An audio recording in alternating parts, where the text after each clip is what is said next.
सीमा सिंह से प्रादेशिक समाचार सुनिए। पहले मुख्य समाचार। प्रधानमंत्री नरेंद्र मोदी ने कहा, कृषि संबंधी चुनौतियों के हल के बिना संपूर्ण विकास का लक्ष्य हासिल नहीं किया जा सकता। भाजपा के वरिष्ठ नेता और केंद्रीय गृह मंत्री अमित शाह कल बिहार के एक दिवसीय दौरे पर आ रहे हैं। पटना और वाल्मीकि नगर में कार्यक्रम को करेंगे संबोधित। पटना उच्च न्यायालय ने राज्य के 12 विश्वविद्यालयों में 4,600 से अधिक सहायक प्राध्यापकों की नियुक्ति को रद्द किया। और उपेंद्र कुशवाहा ने बिहार विधान परिषद की सदस्यता से इस्तीफा दिया। सभापति देवेश चंद्र ठाकुर को सौंपा इस्तीफा। और अब समाचार विस्तार से। प्रधानमंत्री नरेंद्र मोदी ने कहा है कि पूर्ण विकास का लक्ष्य तब तक प्राप्त नहीं किया जा सकता जब तक कृषि क्षेत्र से संबंधित चुनौतियों का हल नहीं निकलता।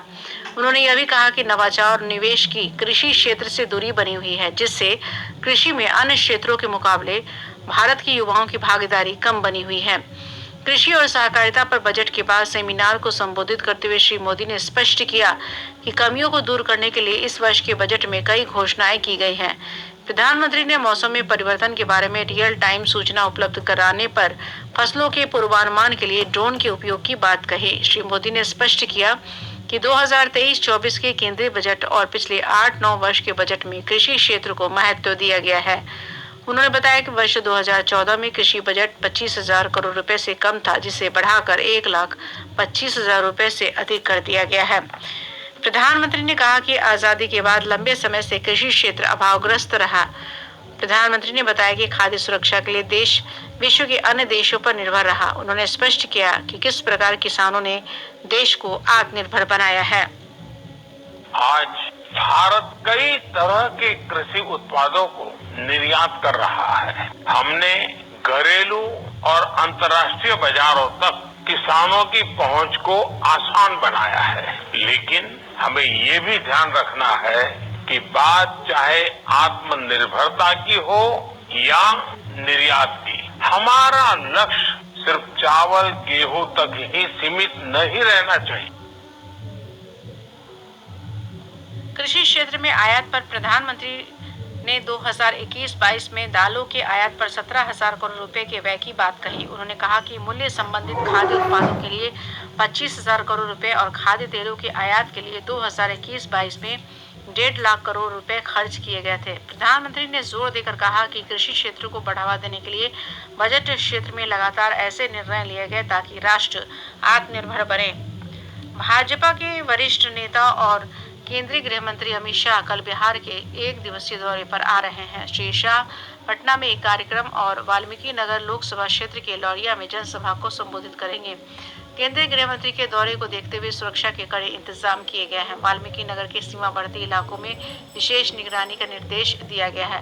पार्टी के प्रदेश अध्यक्ष डॉक्टर संजय जायसवाल ने बताया कि श्री शाह वाल्मीकि नगर लोकसभा क्षेत्र में कार्यकर्ताओं को संबोधित करने के बाद पटना आएंगे, जहां वे स्वामी सजानंद सरस्वती जयंती पर बापू सभागार में किसान मजदूर समागम को संबोधित करेंगे।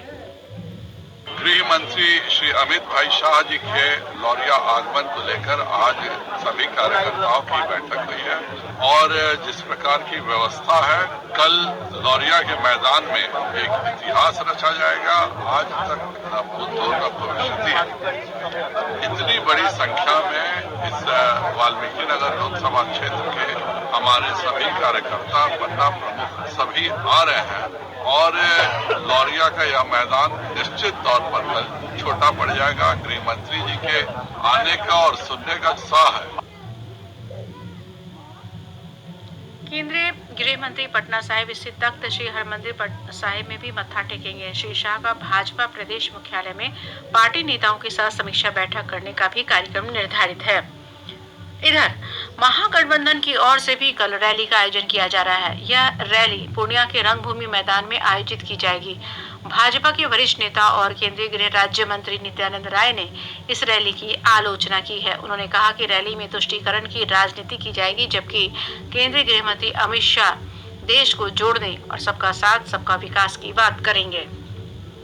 और वहाँ की रैली तुष्टीकरण की रैली है उनकी। वहाँ तुष्टीकरण की बात होगी, वहाँ किसी को अपमानित करने की बात होगी, किसी को सम्मानित करने की बात होगी, लेकिन यहाँ तो सबका साथ सबके विकास। नहीं, देखिए, भारतीय जनता पार्टी के हमारे राष्ट्रीय नेता, चाहे वह माननीय मोदी जी के सरकार के वरिष्ठ मंत्री हो या संगठन के हमारे नेता हो, सालों भर उनका प्रवास का कार्यक्रम चलता है। पटना उच्च न्यायालय ने प्रदेश के 12 विश्वविद्यालयों में 4,638 सहायक प्राध्यापक के पदों पर हाल में हुई नियुक्ति प्रक्रिया का रद्द कर दिया है। न्यायमूर्ति संजीव प्रकाश की एकल पीठ ने नियुक्ति प्रक्रिया में आरक्षण रोस्टर का पालन नहीं होने के कारण यह फैसला सुनाया है। न्यायालय ने बिहार राज्य विश्वविद्यालय सेवा आयोग को नए सिरे से आरक्षण प्रावधानों का पालन करते हुए भर्ती प्रक्रिया शुरू करने को कहा है। न्यायालय ने यह भी स्पष्ट कर दिया कि कुछ विषयों अरबी, फारसी और अन्य में सहायक प्राध्यापकों की नियुक्ति पर कोई प्रभाव नहीं होगा। इनकी संख्या लगभग 150 है। कई अभ्यर्थियों के समूह ने नियुक्तियों के खिलाफ याचिका दायर की थी, जिस पर उच्चतम न्यायालय ने अपना फैसला इस वर्ष 10 जनवरी को सुरक्षित रखा था। उपेंद्र कुशवाहा ने बिहार विधान परिषद की सदस्यता से इस्तीफा दे दिया है। उन्होंने सभापति देवेश चंद्र ठाकुर को अपना इस्तीफा सौंपा। श्री कुशवाहा 17 मार्च 2021 को विधान परिषद में राज्यपाल कोटे से सदस्य नामित हुए थे और उनका कार्यकाल 16 मार्च 2027 तक था। गौरतलब है कि पिछले दिनों जनता दल यूनाइटेड में बगावत कर उन्होंने खुद की नई पार्टी राष्ट्रीय लोक जनता दल बनाने की घोषणा की थी। अपने इस्तीफे के बाद उन्होंने मुख्यमंत्री नीतीश कुमार पर निशाना साधते हुए कहा कि वे जमीर बेचकर कभी अमीर नहीं बन सकते, इसलिए उन्होंने तत्काल ही पद से इस्तीफा दे दिया। उपेंद्र कुशवाहा किसी की कृपा के तले व्यक्तिगत सुख सुविधा के लिए नहीं रह सकता है। यह बात तो पहले ही से लोगों को मालूम है। राज्यसभा की सदस्यता सौंपते हुए भी हमने यही कहा था, क्योंकि राजनीति हम व्यक्तिगत सुख सुविधा के लिए नहीं करते हैं। किसी को भी अपनी सुख सुविधा के लिए वैसी कुर्सी, जो कुर्सी सिर्फ व्यक्तिगत सुख सुविधा दे, वैसी कुर्सी के लिए राजनीति नहीं होती है। राजनीति होती है लोगों को कैसे न्याय मिले, जो दबे कुचले शोषित पीड़ित लोग हैं उनको कैसे न्याय दिला पाए। प्रादेशिक समाचार आप आकाशवाणी पटना से सुन रहे हैं।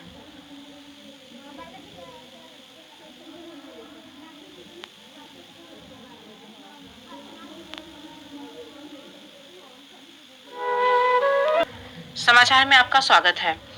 प्रधानमंत्री नरेंद्र मोदी इस महीने की 26 तारीख को सुबह 11 बजे आकाशवाणी से मन की बात कार्यक्रम में देश विदेश के लोगों के साथ अपने विचार साझा करेंगे। यह इस मासिक रेडियो कार्यक्रम की 98वीं कड़ी होगी। प्रधानमंत्री ने लोगों को उन विषयों पर अपने विचार साझा करने के लिए आमंत्रित किया है जिन्हें आगामी मन की बात कार्यक्रम में शामिल किया जाएगा। लोग नमो ऐप या MyGov ओपन फोरम पर अपने विचार साझा कर सकते हैं। इसके अलावा लोग टोल फ्री नंबर 1800-117-800 डायल कर अपने संदेश हिंदी या अंग्रेजी में रिकॉर्ड करवा सकते हैं। 1922 पर मिस्ड कॉल से प्राप्त लिंक के जरिए SMS के माध्यम से भी संदेश भेजा जा सकता है। फोन लाइनें अब तक खुली रहेंगी। अग्निवीरों की भर्ती के लिए अब पहले ऑनलाइन परीक्षा का आयोजन किया जाएगा। इसके बाद शारीरिक दक्षता परीक्षा और मेडिकल जांच होगी। भर्ती महानिदेशक लेफ्टिनेंट जनरल NS सरना ने बताया कि ऑनलाइन प्रवेश परीक्षा के पाठ्यक्रम में कोई बदलाव नहीं किया गया है। केंद्रीय ग्रामीण विकास मंत्री गिरिराज सिंह ने अग्निवीर योजना पर राज्य सरकार के मंत्री सुरेंद्र प्रसाद यादव के बयान को शर्मनाक बताया है। बेगूसराय में संवाददाताओं के प्रश्न के जवाब में श्री सिंह ने कहा कि केंद्र की नरेंद्र मोदी सरकार ने सेना के जवानों को सशक्त और कौशलयुक्त बनाने का काम किया है। उन्होंने कहा कि बिहार की सरकार देश को तोड़ने का मंसूबा रखने वाले PFI जैसे संगठनों पर कोई कार्रवाई नहीं कर रही है। अग्निवीर को वीर बना करके देश के सामने प्रस्तुत कर चुका है, क्योंकि जो प्रशिक्षु हैं उनका कई बार स्टेटमेंट आ चुका है। उनका बिहार में पहले PFI को तो भगा दें, जो नाक के तले देश के अंदर में मुस्लिम राष्ट्र ISI का बनाना चाहता है वो को हटा दें। इनकी जुबान नहीं खुलती है। ये वोट के लालच में बिहार के अंदर वैसे तत्वों को बढ़ावा दे रहे हैं जो बिहार के पूर्वांचल में या बिहार के पटना में छाती ठोक करके इस्लामिक स्टेट बनाने की बात करता है। इधर राज्य के सहकारिता मंत्री सुरेंद्र प्रसाद यादव ने कहा कि उनके बयान को तोड़ मरोड़ कर पेश किया गया है। उन्होंने कहा कि उनकी मंशा सेना पर टिप्पणी करने की नहीं है। बिहार में अब उत्कृष्ट खिलाड़ियों की सीधी नियुक्ति होगी। मुख्यमंत्री नीतीश कुमार की अध्यक्षता में आज हुई मंत्रिमंडल की बैठक में यह फैसला लिया गया। कैबिनेट ने कोहरा और शीतलहर को लेकर समय से पहले चेतावनी देने के लिए अमेरिका की एक संस्था के साथ समझौते की भी अनुमति दी है। इसके तहत नेशनल सेंटर फॉर एटमॉस्फेरी रिसर्च को तकनीकी सहायता उपलब्ध कराने के लिए $50,000 दिए जाएंगे। एक अन्य फैसले में मंत्रिमंडल ने नालंदा खुला विश्वविद्यालय के भवन निर्माण के लिए 1 अरब 20 करोड़ रुपए जारी करने को मंजूरी दी है। सीतामढ़ी में माता सीता की विश्व में सबसे ऊंची 251 फीट की प्रतिमा की स्थापना होगी और भव्य मंदिर का निर्माण किया जाएगा। राम जन्मभूमि तीर्थ क्षेत्र ट्रस्ट न्यास के ट्रस्टी कामेश्वर चौपाल ने बताया कि सीतामढ़ी के राघोपुर के बखड़ी में 30 एकड़ से अधिक भूमि का एग्रीमेंट हो चुका है। श्री चौपाल ने बताया कि पहले चरण में 12 एकड़ से अधिक भूमि का निबंधन कार्य पूरा हो चुका है। उन्होंने बताया कि जानकी नवमी के दिन 29 अप्रैल को मंदिर की आधारशिला रखी जाएगी। श्री चौपाल ने बताया कि मंदिर निर्माण होने के बाद इस जगह को पर्यटन स्थल के रूप में विकसित किया जाएगा। इंटर परीक्षा की उत्तर पुस्तिकाओं का मूल्यांकन आज से शुरू हो गया है। मूल्यांकन का काम 5 चरणों में होगा। बिहार विद्यालय परीक्षा समिति ने राज्य भर में कुल 123 मूल्यांकन केंद्र बनाए हैं। सभी केंद्रों पर सीसीटीवी कैमरे लगाए गए हैं। राज्य में साइबर क्राइम से जुड़ी शिकायतों को दर्ज करने और इनका निपटारा करने के लिए 24 घंटे काम करने वाली हेल्पलाइन सेवा 26 फरवरी से शुरू होगी। डायल 112 की तर्ज पर काम करने वाले इस हेल्पलाइन सेवा का नंबर 1930 रखा गया है। आर्थिक अपराध इकाई के एडीजी नैयर हसनैन खान ने बताया कि हेल्पलाइन नंबर पर लोग साइबर अपराध से जुड़े मामलों की शिकायत दर्ज करवा सकते हैं। श्री खान ने लोगों से किसी तरह के साइबर अपराध होने की स्थिति में 2 से 3 घंटे के अंदर शिकायत कराने को कहा ताकि मामले का जल्द निपटारा किया जा सके। होली पर यात्रियों की सुविधा को देखते हुए पूरे मध्य रेलवे ने 6 जोड़ी और स्पेशल ट्रेनों के परिचालन का फैसला किया है। मुख्य जनसंपर्क अधिकारी वीरेंद्र कुमार ने बताया कि यह ट्रेनें 6 मार्च से 13 मार्च के बीच अलग अलग तिथियों को जबलपुर, रानी, कमलापति, कोटा और पुणे से दानापुर के बीच चलेगी। राजधानी पटना समेत प्रदेश भर में न्यूनतम तापमान में लगातार वृद्धि हो रही है, जिसके कारण दिन के समय लोगों को गर्मी का अनुभव हो रहा है। इधर पिछले 24 घंटों के दौरान सीतामढ़ी राज्य का ठंडा स्थान रहा, जहां का न्यूनतम तापमान 10.7 डिग्री सेल्सियस दर्ज किया गया। वहीं शेखपुरा में अधिकतम तापमान 33 डिग्री सेल्सियस रिकॉर्ड किया गया। मौसम विभाग ने अपने पूर्वानुमान में कहा कि अगले 5 दिनों तक मौसम शुष्क रहने की संभावना है। शिवहर जिले के पुरनहिया थाना क्षेत्र के अदौड़ी गांव में बागमती नदी में स्नान के दौरान डूबने से 2 बालकों की मौत हो गई।